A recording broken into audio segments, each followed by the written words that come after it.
¿Qué tal? Saludos, bienvenidos a Televisión Canaria. Hoy compartimos nuestros 30 minutos con Antonio Machado, es el director del Observatorio Ambiental del Puerto de Granadilla. Con él vamos a abordar muchos asuntos polémicos que han girado en torno a la construcción de este puerto, pero también hablaremos de la situación del estado de la mar y la biodiversidad en el archipiélago. Antonio Machado, bienvenido, ¿qué tal? ¿Cómo está? Buenos días, muy bien. Bueno, Antonio Machado es biólogo, es entomólogo y también técnico en conservación. Después hablaremos de su gran afición, de su gran hobby, que son los escarabajos. Los bichos, sí. Que, por cierto, Antonio Machado ha descubierto cuántos escarabajos nuevos para la ciencia. Uy, no sé, unos cuantos. Más de 50. Por ahí. ¿Y envías otros 50 más? Hombre, no sé, pero 30 puede que sí. ¿Y uno se siente orgulloso de haber hecho ese descubrimiento para la ciencia? Lo que me siento es preocupado porque tengo todavía varios que describir y tengo un poquito de tiempo. Y se agobia tiempo. Uno con tantos escarabajos sobre la mesa. Pues sí, sí. Decía Antonio Machado en términos jocosos que ya casi los conoce por su caminar. Algunos sí, sí. Bueno, vamos a hablar del Observatorio Ambiental del Puerto de Granadilla. ¿Qué es este observatorio? Pues este observatorio es una cosa curiosa, es una fundación creada por, yo diría casi que por imposición de la Comisión Europea, a raíz pues del conflicto generado con el puerto, que llegó con quejas a la Unión Europea, y en un momento dado ya el propio gobierno español plantea que la vigilancia ambiental del puerto y el proponer medidas para que se vaya corrigiendo, bueno, según vaya funcionando, que eso lo debería hacer una entidad independiente, que no fuera ni la constructora ni, digamos, las otras partes del conflicto que existía en ese momento. Y surge de ese modo, ¿no? Entonces el Consejo de Ministros pues crea esta institución asociada a la Administración Central, pero en la que participa también el Gobierno de Canarias. Para garantizar el cuidado ambiental lo más exquisito posible. Sí, lo que se llama el seguimiento, eso está arreglado, hay un plan de vigilancia ambiental que hay que desarrollar y además ir proponiendo medidas, porque hay cosas que según vayan funcionando, pues se toman unas medidas u otras. Y lo curioso de este observatorio, que aunque se crea a raíz de una obra que se va a hacer en el sur de Tenerife, sí, va a tener un ámbito regional y ustedes podrán analizar otro tipo de obras que se construyan en el futuro. El observatorio, eso digamos que es la medida de garantía, pero a su vez a esta obra, y por su volumen y su impacto, se le ponen también lo que se llaman medidas compensatorias, es decir, mire, ya que usted destroza una porción de medio ambiente, pues compense, y entre ellas pues se ha hecho un arreglo de Montaña Roja, se han creado unas nuevas reservas en el mar, y otra de las medidas es que al observatorio se le incorpora pues otras misiones, entre ellas la vigilancia de la biodiversidad dentro de lo que es Canarias, con extensión a la Macaronesia, o sea, un poco lo que es la política de la estrategia marina y de biodiversidad de Europa. Y además que lo pague el puerto, que esa es la compensación. ¿Y es la primera vez que una obra que se hace en el mar tiene asociado un observatorio de estas características? Un observatorio independiente de las administraciones, sí, yo creo que sí, hasta donde yo sé, vamos, no. ¿En España o también en Europa? Uy, en Europa no sé decir. En España no tengo noticias, por lo menos de fundaciones del Estado que estén haciendo esta función, creo que no las hay, ¿no? ¿Y esto se ha conseguido, podemos decir, gracias a la presión ecologista? Yo creo que como resultado de todo ello sí, ha sido así, claro. O sea que ha sido buena la presión ecologista en cierto sentido, porque al final... Según cómo salga el niño. Bueno, pero en los primeros pasos, ¿usted qué nos tiene que decir? Sí, sí. Yo creo que en un tema donde ya la gente desconfía y donde hay pues tanta distorsión, yo creo que alguien que venga, en este caso el observatorio, pues neutro y sin tomar parte y con cierto distanciamiento, porque no ha participado en todos esos conflictos, yo creo que eso es positivo. ¿Quién paga este observatorio? ¿Con qué fondos? Ahora mismo se creó con fondos del Ministerio de Fomento y del Gobierno de Canarias, ¿no? La autoridad portuaria, y ahora el funcionamiento básico lo tiene que aportar la autoridad portuaria hasta que esté funcionando el puerto, después lo pagaría el puerto. Y aparte de eso, pues ya los fondos que nosotros hemos conseguido, pues subvenciones, hay una donación del Gobierno de Canarias para hacer un banco de biodiversidad, tenemos pues encomiendas para hacer el seguimiento de la calidad de agua de los puertos, un plan de vigilancia en San Andrés, en fin, ya el instrumento creo que es bastante útil y de hecho yo estoy convencido que si no surgiera como surgió, habría que inventar algo parecido. Bueno, vamos a hacer un relato de en qué situación está ahora mismo el puerto de Granadilla, antecedentes y problemas que puedan plantearse en el futuro. Vamos a ver, ahora mismo las obras del puerto de Granadilla están en marcha. Sí, se están ejecutando. ¿En tierra? De momento no se ha llegado al mar, ahora se está en una fase, se ha desbrozado los terrenos y la autoridad portuaria, bueno, las empresas que están contratadas, las adjudicatarias, están ahora aportando el acopio de materiales, o sea, con lo que se va a construir la protección, las famosas escolleras, en esa fase en la que se está, ¿no? Que son bastantes piedras, eso lleva unos días. Y se da la circunstancia de que trabajando en tierra se encuentran ustedes precisamente con un escarabajo protegido. Sí, bueno, eso casualmente pues fui yo, porque en una de las inspecciones que estábamos haciendo junto con los operarios de la zona y la autoridad portuaria, porque las obras se pararon el año pasado y había una actividad que se quedó a medias, que era retirar las plantas de la zona para pasarlas a un vivero y utilizarlas en otro lugar. Y bueno, y viendo esa situación y cómo estaban las aves, pues encontramos una especie que efectivamente que está protegida. Que según la reciente ley aprobada del catálogo de especies protegidas, sí, está en peligro de extinción. Eso pone el catálogo de ley. Y entonces, como está en esas circunstancias, pues lo lógico en eso, que es coger y rodarla, pues no se puede recoger del terreno sin un permiso. ¿Y ya ese permiso está? No, ese permiso yo sugería a puertos que solicitaran el permiso para hacer un traslado, porque el puerto está autorizado y eso se resuelve de ese modo, y en la viceconsejería lo que ha pedido es pues un estudio profundo de cuál es la circunstancia, qué sitio se lleva, cuántos ejemplares, el método, en fin, un proyecto con todas las de la ley para poder acceder al permiso. ¿Y ese estudio ya está hecho? Ese estudio está hecho, se presentó hoy, sí. Pero todavía no se le ha presentado a la viceconsejería, supongo que se hará en breve. ¿Y con ese estudio se puede trasladar el escarabajo de sitio? Sí, el estudio dice que no hay inconveniente. La viabilidad económica, ecológica, social y genética es válida. La política no se sabe.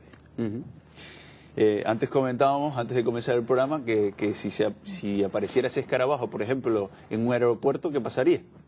Pues como alguien se ponga a denunciar, que pues tendría un problema. ¿Sí? Hombre, nadie va a ir con un avión a cachar adrede, porque la ley lo que prohíbe es hacerle ir con dolo, ¿no? Con el propósito de dañarlo.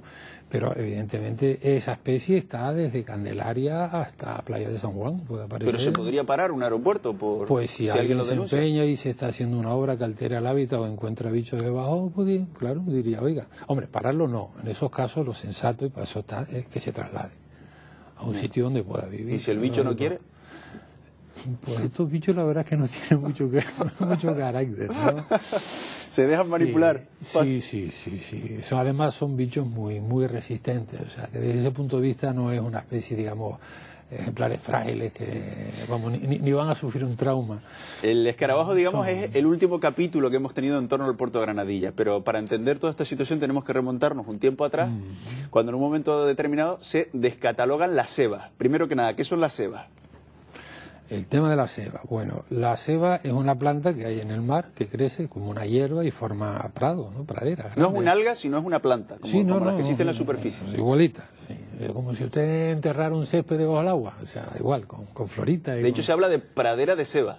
Sí, cebadal con S, no como lo ponen a veces en los planos que ponen con C, que no tiene nada que ver con la cebada.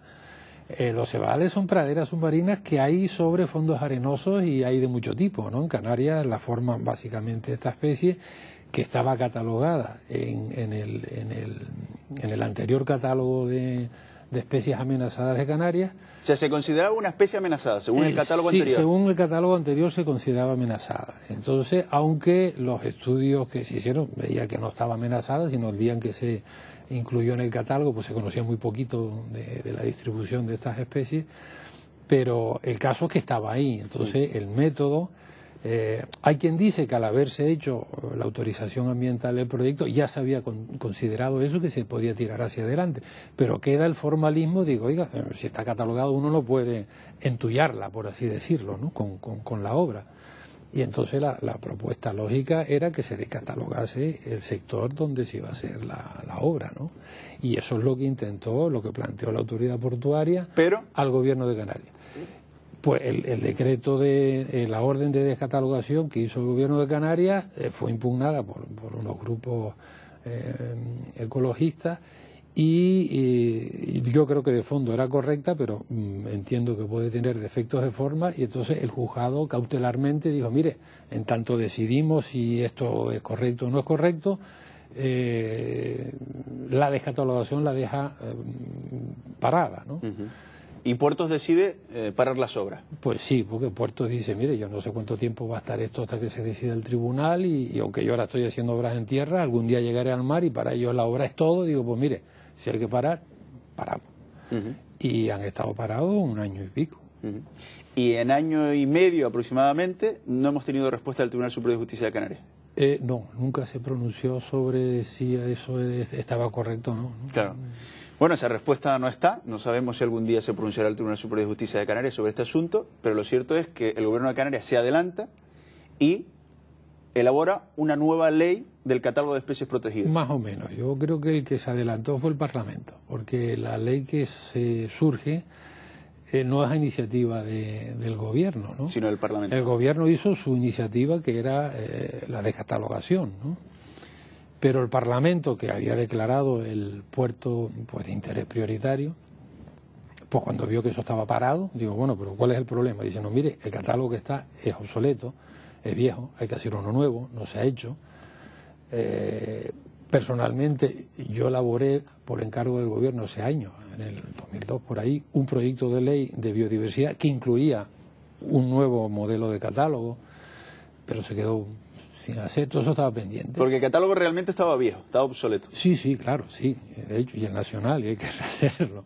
Ahora está precisamente en marcha el nacional, pero surgió una ley nueva de patrimonio y hay que rehacerlo.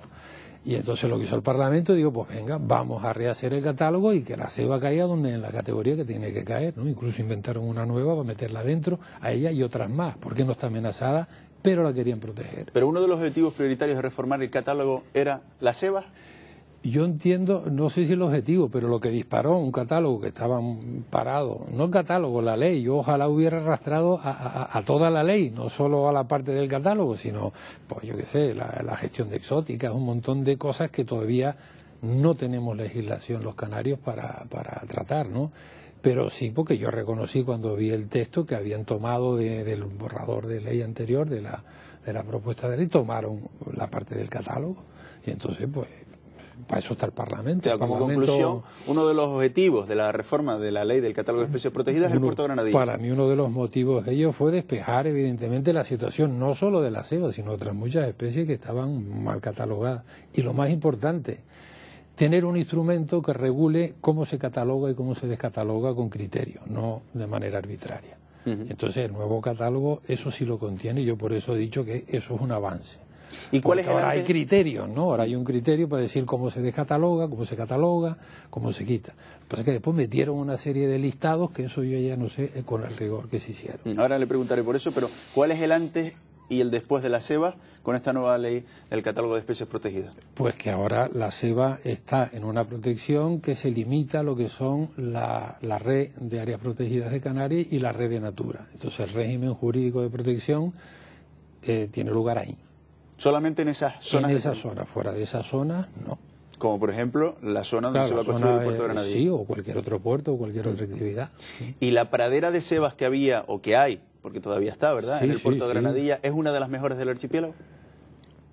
Hombre, yo no la calificaría así, porque de hecho las condiciones de desarrollo de esas praderas son mucho mejores en las islas orientales, y los cebadales que hay en Fuerteventura y en Lanzarote mucho más extensos y más densos.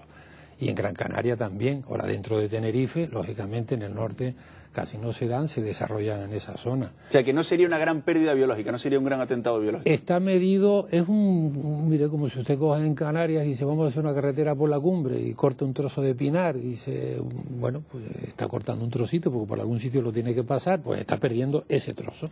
Evidentemente donde se hace se pierde. Que es una pérdida que vaya a poner digamos, en entredicho el futuro de la especie, en absoluto. Entonces, siguiendo con el ejemplo del pinar, nos cargaríamos un trozo de pinar, claro, y pero no desaparecería el porcentaje. pino canariense. No, no desaparecería. Otra cosa es la inquietud que pueda generar que si el puerto va a cambiar las condiciones del mar, el cebadal que está, no ya donde se hace el puerto, sino que sale desde ahí, llega hasta el médano, que se pueda ver afectado. Esa inquietud también siempre está, porque las corrientes se cambian, hay medidas, no se sabe cómo van a funcionar. Eso es una de las labores nuestras, que es vigilar ahora el desarrollo, no del cebadal que se va a entullar, para entendernos, con el puerto, sino el que está dentro de una zona protegida que empieza justo al lado, montaña pelada. Y otra pregunta que se hacen muchas personas, ¿el cebadal se puede trasladar de sitio o no? Si se entulla y desaparece. Se hizo una propuesta para aprovechar, y de hecho la propia UTE había propuesto sacar el cebadal y rodarlo. Dentro de las medidas compensatorias que plantea la declaración de impacto está el hacer unos estudios pilotos por si en su momento se ve que la obra del puerto afecta al resto del cebadal, entonces plantean que se resiembre o se plante el doble de superficie de la que se va a afectar. Pero digamos que esas plantitas, esas desaparecen. Entonces, no se pueden trasplantar, no, se podrían. Lo que pasa es que no está tan claro, las han hecho unas pruebas.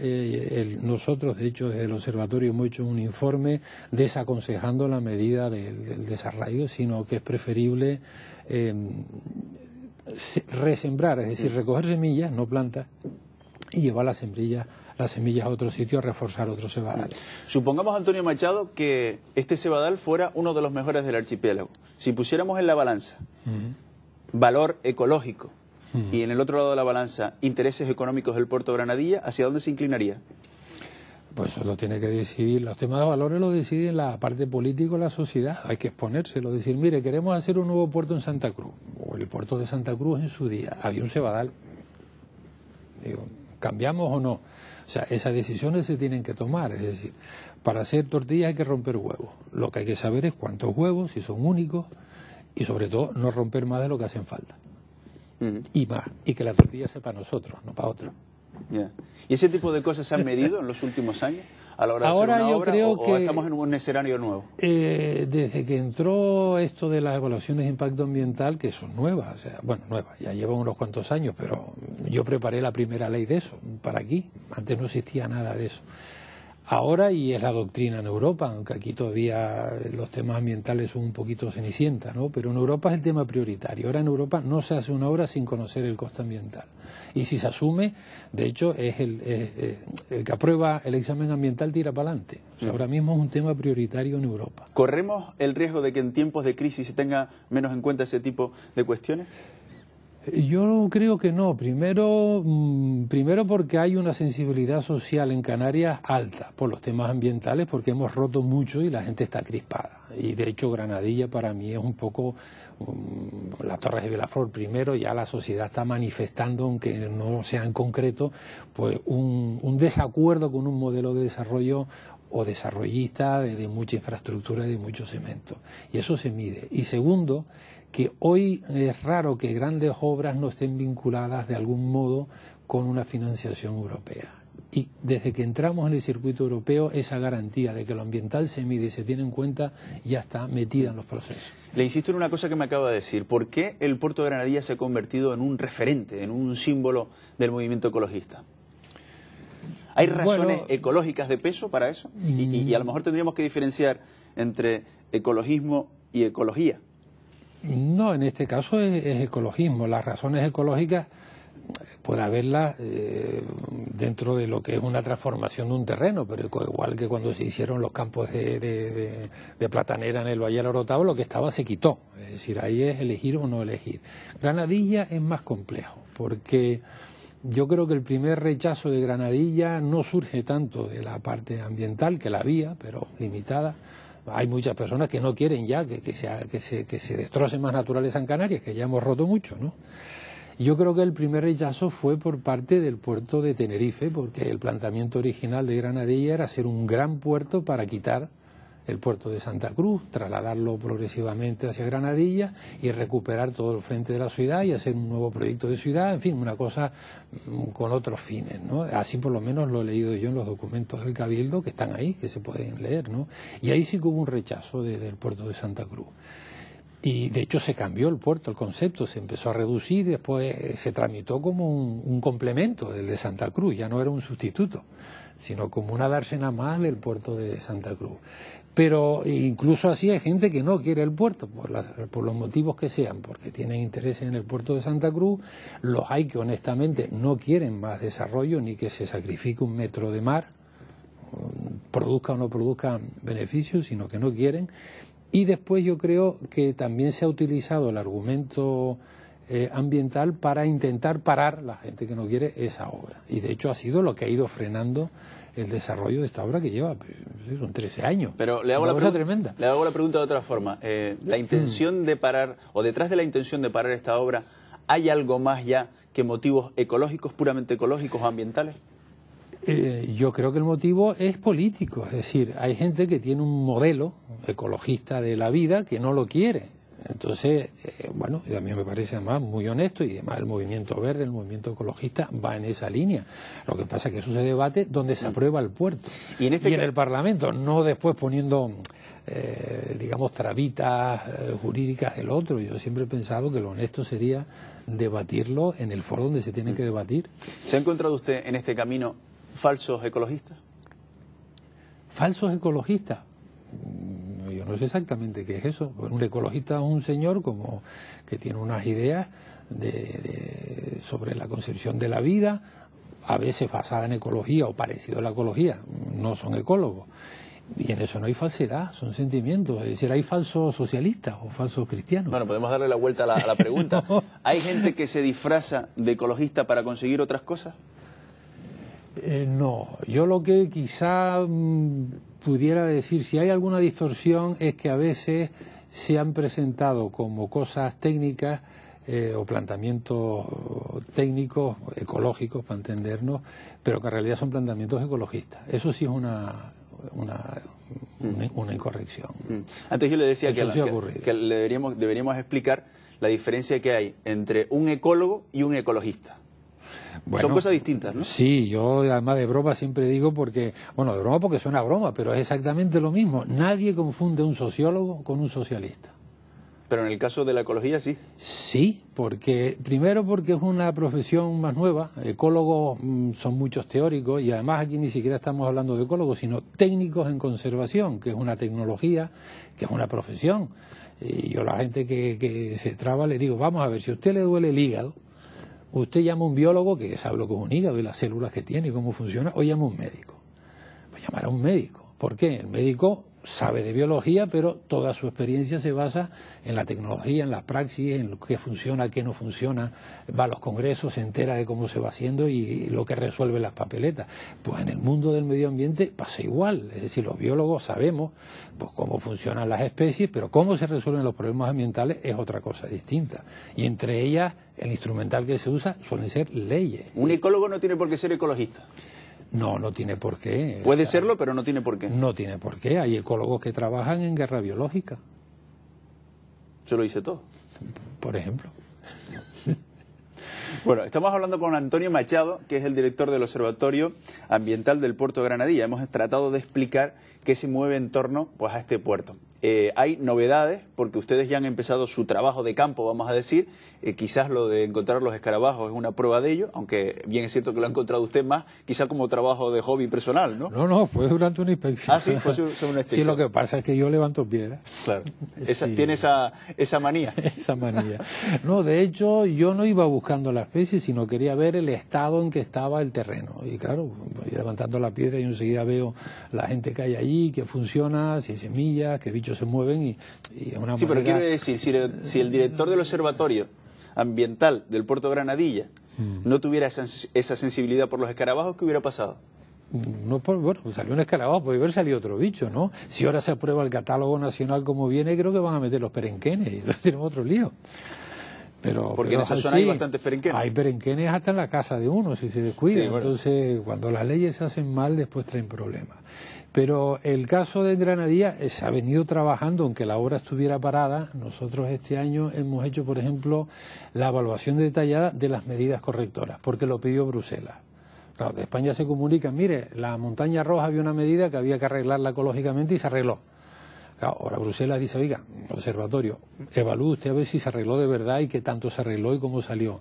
Entonces nosotros hemos hecho ahora un análisis detallado de las medidas correctoras asociadas a Granadilla y han salido positivos, ¿no? Se ha hecho bien. Otra de las medidas correctoras, antes la insinuábamos, que tiene que ver con el desplazamiento de la arena. Y se piensa, explíquelo usted, seguro lo va a explicar usted mucho mejor que yo, en una especie de conducto para respetar el tránsito de la arena. ¿Eso va a funcionar? Bueno, antes igual me equivoqué al decir medida correctora. Estas medidas que nosotros hemos hablado son las medidas compensatorias, cuidado, que había que hacerlas antes de empezar la obra, ¿no? Dentro de las medidas correctoras hay varias que están incorporadas al puerto, pero hay una pendiente porque se incorporó en el dictamen de la comisión que se ha dado en llamar el bypass. Y es que en el proyecto se planteaba que si se acumulaba arena a la izquierda, por donde viene, digamos, arrastrada por el mar, al norte del puerto, pues que se dragaba y se soltaba y seguía después corriendo por el sur. Pero esa medida no convencía, primero porque también tiene su impacto al remover las tierras y porque no era permanente. Y entonces se planteó hacer un bypass que es un tubo que va succionando la arena que se va acumulando y lo pasa por el tubo y la vuelve a soltar por el otro lado. Para que puedan llegar a las playas del Médano y la Tejita. Que siga recorriendo su camino, sí, y que pueda, efectivamente, eso alimenta un sistema de dunas, alimenta las playas de la Pela, bueno, hay una serie de playas. ¿Y si eso no funciona, se podría quedar la playa del Médano y la Tejita sin arena? Según los estudios hechos, porque hay varios estudios, se produce un basculamiento de las playas, es decir, que si la playa está así se rueda un poco. El quedarse sin arena sería a largo plazo y también está medido. Lo que pasa es que las mediciones y las estimas que se han hecho, aunque están hechas con precisión, los datos de los que se parten no son muchos y entonces hay bastante incertidumbre. Hablan de un transporte de 0,25.000 metros, bueno, unas cifras que bailan, pero desde luego no son 500.000, ni 600.000, ni 250.000 como en otras costas, ¿no? O sea, hay un transporte de arena y se puede ver alterado. Y esta medida que se ha propuesto, pues ahora habrá que mirarla cómo se va a plantear, porque no sabemos si va a dar resultado o no. Bueno, me gustaría terminar con su gran pasión, con los escarabajos, que aunque han salido alguna vez en esta entrevista, sobre todo por esa especie que se ha encontrado en el puerto de Granadilla, no los hemos tocado en profundidad. ¿Dónde viene usted la pasión por los escarabajos? Porque alguien se puede sorprender, ¿sí?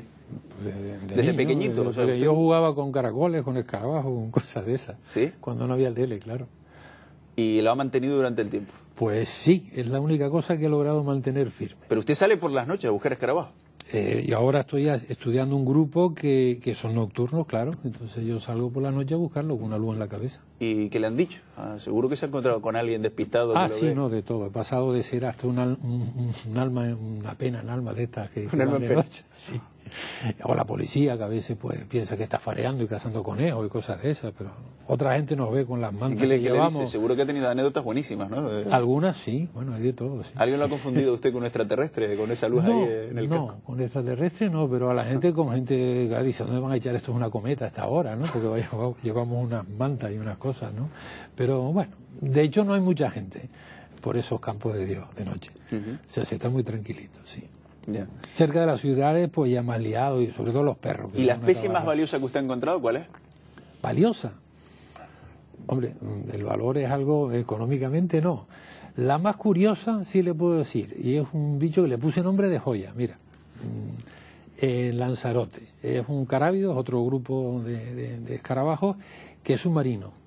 ¿Ah, sí? Sí, sí. Vive cuando la marea sube y tapa las piedras volcánicas. Las piedras volcánicas tienen huecos debajo y se forman burbujas de aire. Bueno, pues ese escarabajo vive en esas burbujas de aire comiendo isópodos y otros bichos del mar.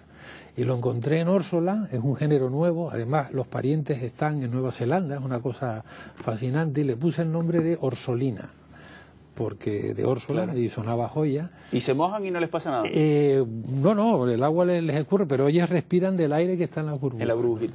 Y le puse orsolina talasófila, que en griego quiere decir que ama el mar. ¿Y cómo los descubrió? Porque sería difícil. Pues el primero me lo comí sin darme cuenta. ¿Sí? ¿Se lo comió? Sí, porque cogí el aparato que usamos de chupar al revés y no me di cuenta. Y al rato buscándolo no estaba, entonces escupí, lo tenía pegado en la boca y al final salió, lo vi y anda. ¿Y a qué sabe? No lo conocía. No me dio tiempo a cogerle sabor porque no lo maté, salió vivo. Y resultó que efectivamente no sabía qué bicho era y después cogimos hasta 50. Y después vino la sorpresa de que era una especie inédita y además... ¿Cómo se llama? ¿Cómo se llama? Orsolina thalassophylla. Talasofila. ¿Y el talasofila por qué? Talasos es mar, fila amante. Amante del mar. Sí. Bueno, pues muy interesante. Luego terminamos este 30 minutos con una curiosidad de Antonio Machado de su trabajo de campo. ¿Le quita mucho tiempo el Observatorio Ambiental del Puerto de Granadilla por su afición o no? Pues, hombre, últimamente sí, porque ahora se ha activado no solo las obras, sino estamos haciendo un estudio bastante pesadito, que es la verificación de todo el expediente ambiental. Bueno, cuando lo termine le invitamos otro día por aquí, porque eso lleva un monográfico completo. Antonio Machado, muchas gracias. A usted. Bueno, y muchas gracias también a todos ustedes por su atención. Les esperamos mañana. Pásenlo bien.